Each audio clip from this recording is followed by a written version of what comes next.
আসসালামু আলাইকুম প্রিয় শিক্ষার্থীবৃন্দ, আজকে আমরা পর্যায় সারণী দ্বিতীয় পর্বে আছি। প্রথম পর্বে আমি পর্যায়বৃত্ত ধর্মের ধাতব ধর্ম ও অধাতব ধর্ম বুঝিয়েছিলাম। আজকে আমি বোঝাবো পারমাণবিক ব্যাসার্ধ। পারমাণবিক ব্যাসার্ধ বলতে বোঝায় একটা মৌল, যেমন সোডিয়াম।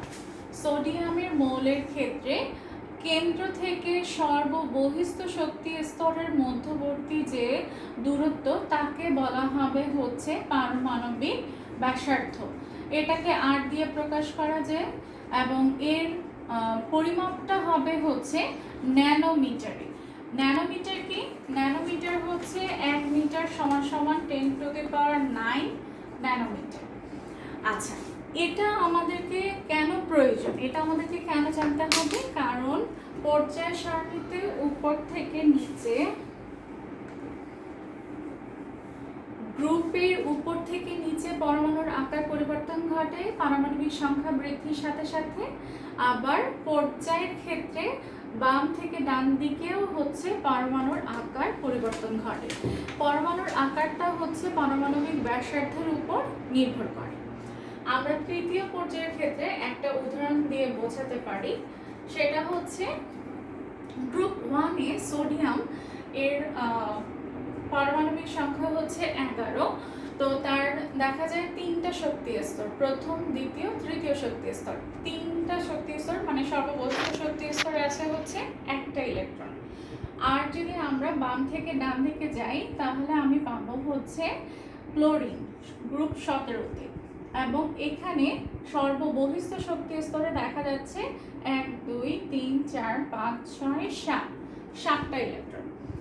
এই জন্য দেখা যায় যে সোডিয়ামের যে পারমাণবিক ব্যাসার্ধ, ইলেকট্রন সংখ্যা বাড়ার সাথে সাথে ক্লোরিনের পারমাণবিক ব্যাসার্ধ কমতে থাকে। কেন? কারণ নিউক্লিয়াসে আমরা জানি নিউক্লিয়াসে আছে পজিটিভ চার্জ, আর ইলেকট্রনগুলো সব নেগেটিভ চার্জ যুক্ত। সেক্ষেত্রে যখন পজিটিভ চার্জ সবসময় কি করবে? নেগেটিভ চার্জকে আকর্ষণ করবে। তো সর্ববহিস্থ স্তরে ইলেকট্রন বাড়ার সাথে সাথে এই মধ্যবর্তী নিউক্লিয়াসের যে পজিটিভ চার্জ সেটা ইলেকট্রনগুলোকে নিজের দিকে আকর্ষণ করবে, এবং এই কারণেই পারমাণবিক ব্যাসার্ধটা ইলেকট্রন সংখ্যা বাড়ার সাথে সাথে কমে যাচ্ছে। যদিও দেখা যাচ্ছে উভয় ক্ষেত্রে শক্তি স্তরের পরিমাণটা সমান। এখানেও 3টা শক্তি স্তর সোডিয়ামের ক্ষেত্রে, এবং ক্লোরিনের ক্ষেত্রেও 3টি শক্তি স্তর। এটাকে ইলেকট্রনিক মাইক্রোস্কোপের দ্বারা পরিমাপ করে দেখা যায় যে তোমার সোডিয়ামের 0.186 ন্যানোমিটার, আর ক্লোরিনের 0.099 ন্যানোমিটার। এ থেকে আমরা দেখতে পাচ্ছি যে সোডিয়ামের পারমাণবিক ব্যাসার্ধ বড় আর ক্লোরিনের পারমাণবিক ব্যাসার্ধ ছোট। এবং আমরা বলতে পারি পর্যায় সারণীর যতই আমি বাম দিক থেকে ডান দিক থেকে বাম দিকে যাব, আমার পারমাণবিক ব্যাসার্ধ ছোট হতে থাকবে। কিন্তু এখানে দেখা যাচ্ছে শক্তি স্তর সমান হওয়া সত্ত্বেও ইলেকট্রন সংখ্যা বাড়ার সাথে সাথে পারমাণবিক ব্যাসার্ধ বাড়তে থাকবে। এবার আসা যাক গ্রুপের ক্ষেত্রে। গ্রুপের ক্ষেত্রে আমি যদি সোডিয়ামের পরেরটা চিন্তা করি, সোডিয়ামের পরে আসবে পটাশিয়াম। পটাশিয়ামের ক্ষেত্রে 4টা শক্তি স্তর। সেক্ষেত্রে শক্তি স্তর বাড়ার সাথে সাথে পারমাণবিক ব্যাসার্ধ বৃদ্ধি পাবে।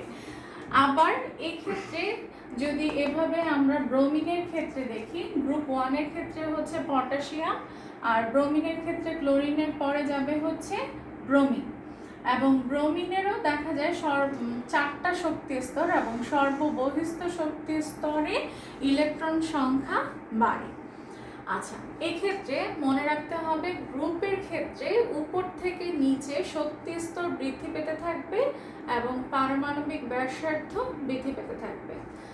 আচ্ছা, এখানে আরেকটা কোশ্চেন আছে, এটা প্রায়ই আসে, সেটা এরকম পরপর তৃতীয় পর্যায় আর পরের নিচেরটা এটা চতুর্থ পর্যায়। সেক্ষেত্রে পরপর দুটি পর্যায়ের ক্ষেত্রে আমি যদি তুলনা করি, এরকম 4টা দিলাম, একটা ক্লোরিন, ব্রোমিন, সোডিয়াম পটাশিয়াম, এটা হচ্ছে গ্রুপ 1 আর এটা হচ্ছে গ্রুপ 17। সেক্ষেত্রে দেখা যায় সোডিয়ামের থেকে আমরা স্বাভাবিকভাবে বলতে পারবো যেহেতু ব্রোমিনেরও 4টা শক্তি স্তর, তাহলে ব্রোমিন কি হওয়া উচিত। এখানে যদি বলা হয় সবচেয়ে বড় কোনটি, তাহলে হবে হচ্ছে সবচেয়ে বড় যদি চিন্তা করি তাহলে দেখা যাবে যে আমরা বলবো পটাশিয়াম। কিন্তু আমরা যদি সোডিয়ামের সাথে তুলনা করি ব্রোমিনের, সেক্ষেত্রে আমরা জানি যে শক্তি স্তর বাড়ার সাথে সাথে পারমাণবিক ব্যাসার্ধ বাড়ে, তার মানে হচ্ছে ব্রোমিন সোডিয়াম থেকে বড় হবে। যা বলেছি এতক্ষণ সেই অনুযায়ী হচ্ছে ব্রোমিনের আকারটা সোডিয়াম থেকে বড় হবে। কিন্তু এখানে একটা কথা আছে, সেটা হচ্ছে আমরা প্রথমে যেটা বললাম পরমাণুর কেন্দ্র হচ্ছে পজিটিভ চার্জযুক্ত আর তার ইলেকট্রনগুলো হচ্ছে নেগেটিভ চার্জযুক্ত। ব্রোমিনের ইলেকট্রন সংখ্যা বেশি থাকার কারণে ওই ইলেকট্রনগুলো নিউক্লিয়াস দ্বারা বেশি আকর্ষণ হয়, আর এজন্যই এটার পারমাণবিক ব্যাসার্ধটা তুলনামূলকভাবে সোডিয়াম থেকে ছোট হবে। এবং এটা পরপর দুটি পর্যায়ের ক্ষেত্রেই এই জিনিসগুলো ঘটবে যে সোডিয়াম হচ্ছে ব্রোমিন থেকে বড় হবে। তার কারণ হচ্ছে ব্রোমিনের ইলেকট্রন সংখ্যা বেশি, যদিও তার শক্তি স্তর বেশি, তারপরেও শুধুমাত্র এটা পরপর পর্যায়ের ক্ষেত্রে ঘটবে। এটাকে আমি একটা কোশ্চেন দিয়ে দেখাতে পারি। তোমাদের বইয়ে অনুশীলনের কোশ্চেন আছে। অনুশীলনী কোশ্চেনের 1 নম্বরে তোমরা দেখবে সোডিয়াম এবং আমি কোশ্চেনটা দিয়ে দিচ্ছি।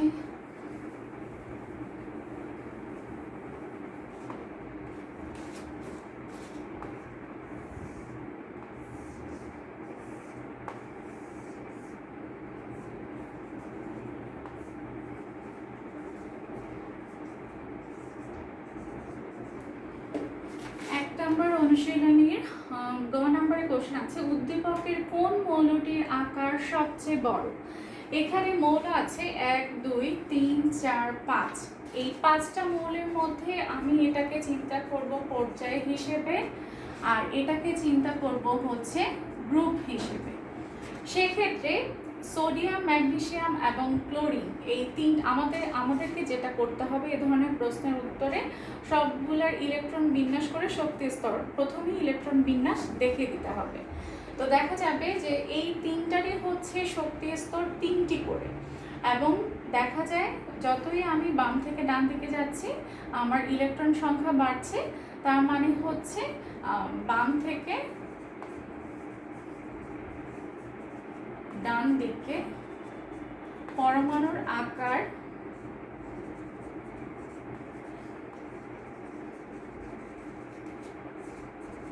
ছোট হবে।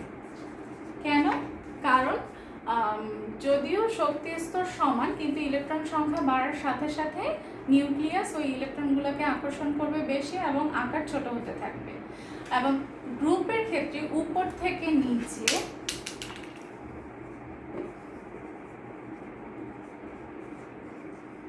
শক্তি স্তর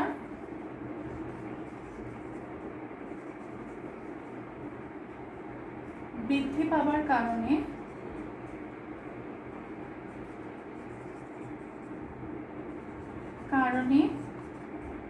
আকার বৃদ্ধি পাবে, পরমাণুর আকার বৃদ্ধি পাবে।